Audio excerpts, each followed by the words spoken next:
After a nice rally off the lows in yesterday's session, we ended up giving back some of those gains here today as the U.S. stock market did close lower across the board. However, we continue to retain our bullish intermediate term posture according to the market forecast technical indicator. In fact, you could probably say that the NASDAQ composite is a bit too bullish. We received what's known as an overbought cluster signal on the NASDAQ composite here today. So we'll take a look at all that. We'll also look at some sector analysis and identify some haves versus have-nots. Then at the end of the video, I'm going to get into our trade application example that's going to come from a recent IPO stock that's starting to bottom out here recently. So with that, let's go ahead and get started. Welcome to the Market Outlook video presented by MarketScholars.com. I'm your host, Brandon Van Zee.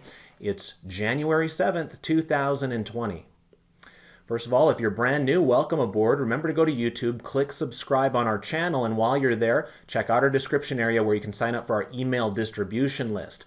In addition to that, we're heavy users of Twitter. Feel free to follow me at my handle, at Brandon Van Zee. And then lastly, we have a presence on Facebook, and you can see that web address embedded in the logo in front of you. All right, let's go ahead and jump into our charts. As you can see, I've got chart 4B pulled up here in front of us. Remember, those of you that are premium members of Market Scholars have access to all 50 of the customized charts that David and I use in our presentation. So this particular chart setup is going to give us a bird's eye view of the 4 different major U.S. equity indices here to see if we can notate any differences that might be occurring or whether they're all kind of traveling in the same direction. And as you can see right now, if you're bullish on the market, you continue to be reasonably pleased with the progress that the market has made in recent months. Our posture remains bullish across the board from an intermediate perspective. Remember, on this particular chart, you're going to be able to identify that posture quite easily by looking at the background color of the chart on the most recent candle. So we've got the S&P 500 in the upper left here. Here's today's candle. The background color is green, identifying that we have a bullish posture here. And the same thing goes for the Dow Jones, same thing goes for the NASDAQ, same thing goes for the Russell 2000. Now, the Russell 2000 is the one that is at most jeopardy of potentially losing its bullish posture. The reason I say that is you'll notice that the green line, which represents the intermediate term posture on the market forecast technical indicator that you can find over on the Thinkorswim platform, is about ready to cross below the 80th percentile. Remember, with this chart setup, you can see right here in the label exactly what that reading is, and right now it's 81.97. And if that number were to fall below 80, that would then become a weekly bearish posture on the small cap Russell 2000 index. The other readings are quite high still, 88 here up on the Dow Jones, 92 here on the SPX, and then as I mentioned in the intro, the hottest of them all has been the NASDAQ composite. It's at 93 right now, so the chances of it giving you a bearish intermediate term posture in the near term is quite low. However, we do have a little red dot appearing here today on the NASDAQ, and that is one sign that perhaps this particular index is a bit too strong. Now, you have to remember that these technical indicators are not anywhere near 100% in terms of accuracy, but they can still be a good judge of where we are in the current cycle of things. And so when we have all 3 of our colored lines on the market forecast, so we have the green intermediate line, the blue near-term line, and the red momentum line all closing in the upper reversal zone above 80 on the same day, that produces what's known as an overbought cluster signal. Now, there's actually a red dot up here as well. It's just being hidden by this high label up here, but usually you see a corresponding red dot up here. So that way you can kind of train your eye to look at both the price and the indicator. Now, just because we have an overbought cluster signal does not mean that you just sell everything that you own and take on a bunch of bearish trades or anything along those lines. Like anything, you want to kind of balance what you've learned with that particular indicator with the other things that you're seeing on the chart in terms of, trends and volume analysis and other indicators like your MACD and your stochastics, etc. But it does give us a fresh reminder that, if we're going to be getting into new bullish trades in the NASDAQ right now, we better be limiting our exposure to a degree or perhaps position sizing a little bit smaller than you normally would would if we were just getting the trend started, because we might be getting a little bit closer to the end of this intermediate move than the beginning of it. So just take that for what it's worth. Obviously, the trends are still strong. We remain above a rising moving average in all cases, but perhaps every dog has its day. And of course, a lot of this news that we've been hearing recently out of the Middle East has the potential to come in and scare the market at any random moment in time. And so, we'll see if the markets take a little bit of a breather here at some point. But right now, the postures do remain bullish across the board. Let's take a look at our next chart setup. In this case, we'll go on over here to the 3 green arrows chart setup, and that's chart 4D. Now in this particular setup, the background colors will tell you whether we have a 3 green arrow signal, a 3 red arrow signal, or a mix of green and red arrows. And if you have a white background color, that means that it is a mix. And that's where we stand right now with all 4 of our indices. And yesterday that wasn't the case, so we do have some new information to report to you here today. The Dow Jones in the upper right and the NASDAQ in the lower left both lost an arrow here yesterday, or actually today, and therefore we no longer have 3 green arrows on those. So yesterday, after that candle, it was still a green background color. With today's candle on the Dow Jones, you see that we had a red arrow appear here on the MACD histogram. So that's telling us we've got a little bit of a loss of momentum there on the Dow. You'll notice the Dow actually closed on the lows of the day here today. It wasn't a violent day by any means, but nonetheless, the bears did kind of push things lower into the close. And then over here on the NASDAQ, it was the same thing where we had a red arrow appear on the MACD. Again, a sign that perhaps the momentum is starting to wane just a touch there. We already had red arrows on the MACD on both the S&P 500 and the Russell 2000 from a few days back. So that means, as it stands right now, none of the 4 major indices have either a 3 green arrow signal or a 3 red arrow signal. It is mixed signals across the board, and we'll have to wait and see. Sometimes that represents kind of a transition type of a moment. Let's go ahead and now take a peek at our longer term chart. This will be our 1040 crossover method chart. For those of you following along at home, this is chart 4C. As you can see here, we continue to have bullish long-term posture on all 4 of these charts. Remember that the background color on this chart setup will signify whether we have a golden cross on the 1040 weekly crossover method or whether we have a death cross on that same crossover. So as you can see here with the labels, the orange line on the charts represents a 10-week moving average, since we're using a 3-year weekly chart here on each of these 4 charts. So a 10-week moving average represented by the orange line and a 40-week moving average represented by the blue line. When those cross, the background colors of the charts will also change color to let you, as the user of these charts, know whether we have a bullish or bearish posture from this longer term perspective. Now remember, this is not the most sensitive approach to trading here, so this would be something that somebody might use for, let's say, their 401k type of money, or something that you don't have access to trading very actively. But as you can see here, the most recent change that we had was on the Russell 2000, when we had the orange line cross up and through the blue line. That was back in October to give us that bullish posture, and we've seen some nice progress from there as well. I remember the first couple of weeks after that crossover, we were still kind of biting our tongue just a little bit there to get too bullish on the small caps. But as we started to develop some of these additional candles here and cleared this prior horizontal resistance, it made us feel a little bit more comfortable with that move. Now, the other 3 indices, of course, have had a bullish posture going all the way back to nearly an entire year at this point. And obviously, if you had gone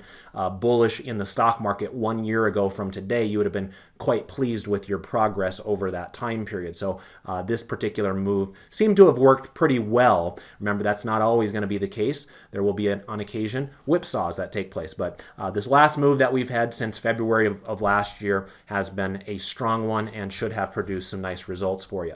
All right, let's now start getting into our 12 grid analysis, starting with chart 5A. This will be our asset classes 12 grid. Now, as a reminder, when we're looking at these 12 grids, the background colors of the charts will tell you whether we have a bullish posture or a bearish posture. So green, of course, is going to be bullish. Red is going to be bearish. There's a couple of different colors within each of those colors, or different shades, I guess would be a better way to say that. So for instance, here in the middle, you can see foreign bonds right there that has that deep pink shading of the background. And then over to the right-hand side here where you see the REITs, you can see it's a lighter pink shaded background. So the difference between those two is whether we have a strong bearish posture or a weak bearish posture according to the market forecast intermediate term ranking system. And as you can see here, the REITs currently have an intermediate line that is at 62 and falling. Because that is above 50, it is only considered a weakly bearish posture. On the other hand, foreign bonds, as you can see, are way down there at 14 and therefore would be considered strongly bearish at this point. And the same thing can be said, except for the exact opposite, on the green side. So when you see the dark green shading, like we do up here in the upper left on the S&P 500, you can compare that to the lighter green shading just directly below it with the long-term U.S. Treasuries. Notice that the intermediate line on the U.S. Treasuries is at 33 and rising, and because that has not gone above 50th percentile yet, we still consider that a weakly bullish posture, whereas the S&P 500 is clearly in that upper reversal zone way up at 91, and therefore we would consider that to be a strongly bullish posture. So as we look at this first set of 12 grids here, you can see some quite interesting charts. First of all, the three stock-based charts, the first three on the board up at the top, all look quite robust, whether you're looking at the United States or whether you're looking at it through the lens of the foreign investor out there. Other things of note is that gold and oil have really started to perk up. Right, we've gone through our holiday season here, so we haven't had as many videos as we normally do, so some of you might not be alerted to that, but we've had quite the move here in some of these commodities. Look at gold just erupting higher here. GLD was up yet again today and continues to have a strongly bullish posture. Notice that its intermediate line is up in the 93rd percentile right now, so that was kind of like a rocket ship right there through the holiday season on gold. And then oil, at least judged through ticker symbol USO, has been just as impressive as gold. It's even been more consistently impressive. You can see that it's just marched higher along the way. And of course, this news that we heard in the Middle East here recently tended to have an impact on the price of a barrel of oil. And, there's some concern that if Iran retaliates versus the United States and closes off the Straits of Hormuz or does something else to kind of put a stop in the flow of oil, that oil prices themselves will increase. And of course, if that occurs, there might be some opportunities there in some of those oil stocks that have been in the doghouse for the last several years. And we've seen some of those stocks already start to perk up. So keep your eye on those commodity areas. Remember that it is thought that from a sector cycle perspective, that the overall stock market will not top out until we have a strong commodity base. Some of you will recall that in 2008, prior to the Great Recession, we saw crude oil prices up at $150 a barrel. And they were some of the hottest stocks in the market before that house of cards started toppling over. So we want to keep our eye on that as the months in front of us progress. But for those of you that have kind of been biding your time, waiting for your moment to get into some of those oil and gas stocks, it's not a bad idea to start taking a look at some of those stocks right now, as some of them have already started to bottom pretty significantly.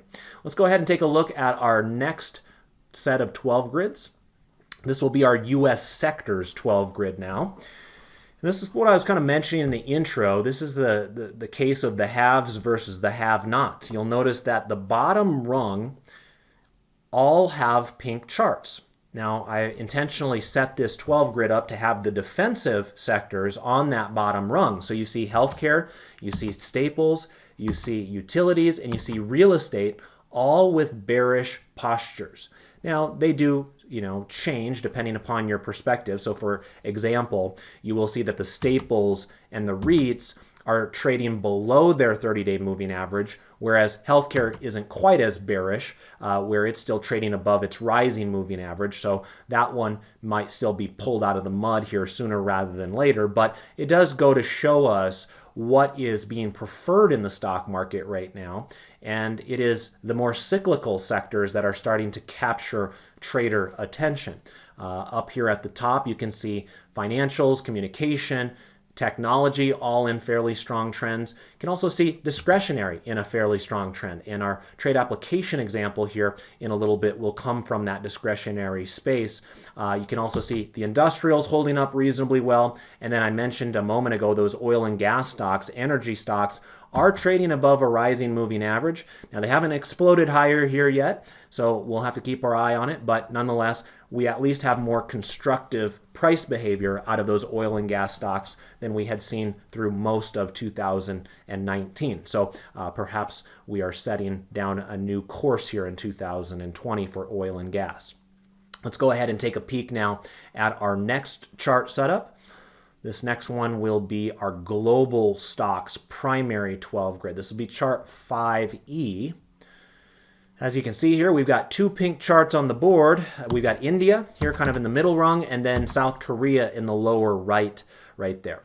However, South Korea had a pretty nice day today. It was up 1%. So if they can kind of give us a nice follow through here tomorrow, I wouldn't be surprised to see this posture flip back to bullish at that point. India is a little bit more concerning because its price is trading below its moving average right there. Otherwise, as you can see, the rest of the charts on the board are green, and they have various degrees of trends. I would say that Canada was fairly impressive the last couple of days, closing near the highs of the session in both cases. However, like the NASDAQ Composite, Canada did end up with an overbought cluster signal here today, so we'll have to keep our eye on that.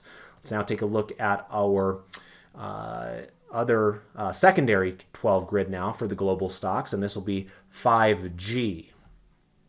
So as this pulls up here, you can see that it's a little bit more of a mixed bag over here on some of these secondary economies. We actually have more pink charts on the board than green charts in this particular case. So from the ones that are doing well, you could see that some of my ancestors over there in the Netherlands appear to be doing reasonably well there in the middle. We also have Switzerland in the lower left-hand corner looking pretty strong. But some of the other charts are starting to slip a bit. On the bearish side of the equation, I would notate that Saudi Arabia has fallen for the last 3 days and now has a red moving average that signifies price below a falling moving average. I would also point out that Taiwan is in a make or break moment right now. Taiwan was one of the strongest markets out there in 2019. It has pulled back for the last 3 or 4 days, but now is stuck right on its moving average. So it did do that one other time back here in early December, and it was able to push up and off of that moving average. Let's see if it can do it one more time right here. Turkey is similar to Saudi Arabia in that it now has price below a falling moving average there. And then Australia, a lot of fires and concerns going on over in Australia. So if we have any listeners from Australia, we're with you. We're thinking about you. Stay safe. But anyway, its stock market appears to be struggling to a degree here as well, with price just hanging out a little bit below that moving average currently, and does have that bearish posture there. Of course, we're back in a full swing of things here at Market Scholars this week. David and I both have our full week trading room schedule for our premium members out there. I taught my dividend growth investing class today. Now that class is a little bit different in that it starts over every 6 months. And so if you are one of our newer premium members, I would encourage you to check out that recording that I've already posted to the calendar if you haven't gotten a chance to do so already. And we'll be building out that portfolio now through the end of June. David taught his directional options class earlier today, and then tomorrow I'll be teaching my factor-based swing trading class. So look forward to seeing many of you there as well. So anyway, back into kind of a normal routine here again after the holiday season, and we look forward to seeing many of you in our premium classes going forward. All right, let's go ahead and now talk about our trade application example for the day. I mentioned before it's going to come from the discretionary sector. I also mentioned in the intro that it's a recent IPO stock. So let's investigate what it is that I'm looking at. I'm going to come on over here to chart 3A, and this is our swing trading chart. And I'm going to type in ticker symbol RVLV. This is Revolve Group. It's a fashion-based IPO that just took place last year. And you can see after its IPO, it spent a lot of time going lower and lower and lower and lower. It made it seem as though this was going to be a failed IPO and kind of fall into that category with your Ubers and your Lyfts. Well, you can see that this stock has done a pretty good job of stabilizing here ever since hitting its low of $14.35 with some of these oversold cluster signals right here back in late November. Since that moment in time, we've had a nice little giddy up, and you can see that its first chance to go up to that moving average. At that point, it was a downward trending 30-day moving average. It looked like it was going to use it as resistance, and that would have been the expectation. In fact, it rode that moving average lower for the next week and a half after first touching that moving average. And so the expectation at that point probably would have been that we would have expected more downward price behavior. Well, that's not what happened. Instead, the stock decides to get up and through that moving average, and now has started to form a legitimate base of higher highs and higher lows ever since late November. In fact, you can see a nice transition from a color-coded perspective right in front of your eyes as you see this red moving average transition to a yellow moving average into a green moving average. And of course, that should remind you of a stoplight where you've stopped at the stoplight with red. The yellow is telling you to proceed cautiously, and then the green is telling you to go. Now, obviously, that's not a recommendation. We don't offer those here, but it is at least a theory that you can consider for your own trading. We will take a paper trade based off of this theory here today and see how it does for us. Now, one reminder that we are about to approach earnings season, and so it is possible that this trade will take us up and through an earnings announcement for this company. They did report earnings last here in early November, so just be aware of that. But we're going to practice option strategy that will allow us to define our risks. So even if the stock does gap dramatically lower through an earnings announcement, we at least know what our worst case scenario will be prior to that. So let's go ahead and talk about this idea of selling a bull put spread. I'm going to come on over here to the trade tab, and I've already got my spread established down below. Now, remember, this is a newer stock, so its liquidity is not going to be elite as though you're looking at an Apple or a Microsoft or something along those lines. So some of you might have rules as to what to expect. You can see that the open interest in many cases is in the hundreds over here in the month of February.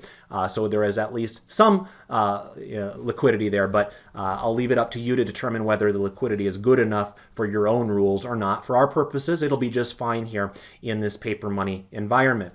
As you can see, what I've selected is the February monthly contracts here to establish our spread. I've sold one contract at the $17.50 strike put, and I've bought one contract at the $15 put.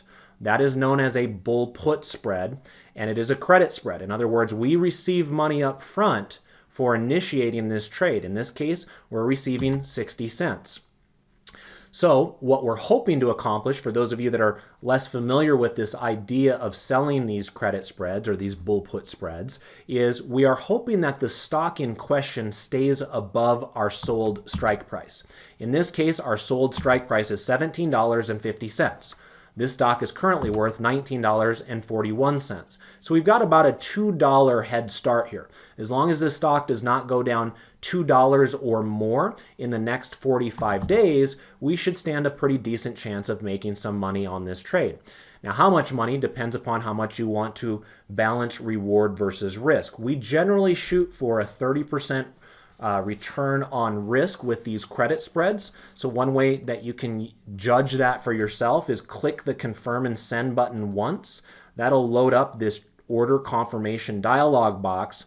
I can then get my calculator out here, and I'm going to take my max profit, again just doing one contract here for educational purposes. So our max profit is $60. That's the money we take in up front, and we divide it by what our worst case scenario is, which is $190.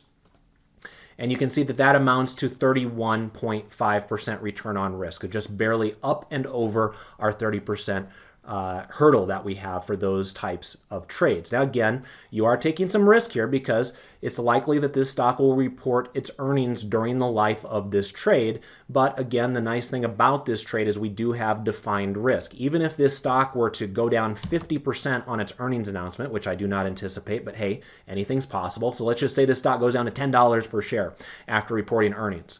Everything below $15, which is our long put in this spread, is effectively covered for us. And that's the whole point of us setting it up as a spread rather than just selling a naked put all by itself. So anyway, maybe that can help calm your nerves a little bit, even if you are going to be holding a spread like this through an earnings announcement. So you can see here that our break-even price is $16.90. To give you a sense of where that is on the stock chart, $16.90 would be about right. I was on it for a second there. It's in that general neighborhood right there. And you can see that that is a pretty good level for this stock. It would require the stock to have to come down and close below that moving average again, rather than continuing its upward trajectory that it's been on since November. In addition to that, it puts you squarely within this congestion zone right here where the bulls and the bears battled constantly from basically the entire month of December. So anyway, if you expect this stock to continue to dwindle higher, to dwindle sideways, to go just a little bit lower, then selling a bull put spread may be an effective strategy for you. If you expect the stock to plunge lower, then this is not a trade that you would want to implement in your own paper money account. So with that, let's go ahead and click confirm and send again. And this time we'll send it off and see if we can get filled on it first thing in the morning. All right, thank you for joining me here yet again. Bullish markets across the board from a posture perspective, but as I mentioned before, we do have a few things we want to keep our eye on. The Russell 2000 is in jeopardy of losing its bullish posture here fairly quickly, and we also have an overbought cluster signal on the NASDAQ composite. But as always, we're going to look for those opportunities where appropriate and hopefully make some good decisions in the market in 2020. I want to thank you for checking out this video. I'll look forward to being with you again tomorrow. Until then, best of success with your trades and your investments. Goodbye for now.